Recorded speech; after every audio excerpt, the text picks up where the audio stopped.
I have a challenge for foundational Black American women. Now, we supposedly have this thing where we are boycotting Asian businesses.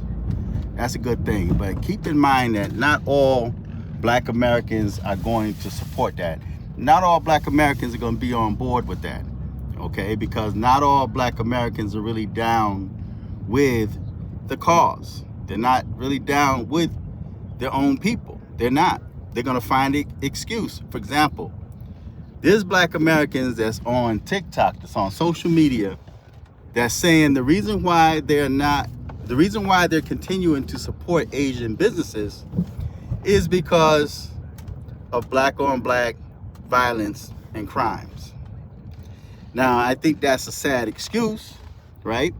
And to be perfectly honest, I strongly believe that Black on Black violence is down, okay? We don't hear of too many foundational Black Americans taking each other out, except for in places like Chicago, and that's all because of government. That's because of Chicago's so-called political leaders, which look like us, okay? But you have the political leaders that's keeping Trump from coming in and getting rid of the problem, okay? Many of the problems. But that's not what this video is about. My challenge to Black American women is to go back to what your foreparents was doing when it came to their hair. When I was growing up in the 60s and 70s, Black women were using the basics. 4-way hair pomade, 3-way hair pomade, Dax, what is it, coconut oil, some use shea butter, right? They use things, man, that they can buy like at the drugstore. Some straighten their hair. A lot of Black women straighten their hair, right? But at the end of the day, they straightened their hair, but it was their hair. It was theirs. So now you have Black women that chop their hair off just to put other people's hair or animal hair on their head. And that makes no sense to me at all. But I challenge y'all to go back to the old way of doing things, you know? And I think that once you stop supporting these Arab businesses, these Arabs, these Asians, I think that your bank account will go up. All this money that you spending on hair and all of these Asian products that's really doing you no good, all that weave and wigs that you wearing on your head, I think if you went back to the basics and started growing your own hair, start taking care of your own head, think of the amount of money that you would be saving.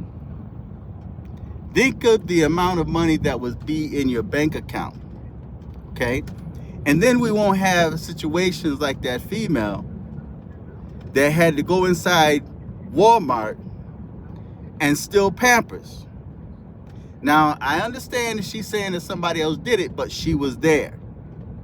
She was an accessory to the crime, and she brought her 1-year-old there. So if she had not have been there, and if she had not have had her 1-year-old there, then her 1-year-old would still be alive. And see, that's another thing too. You can't really depend upon and count on somebody that will use their own child as a shield when bullets are flying. Don't support those that abort their own children. You can't really count on them and trust them because they don't even love themselves.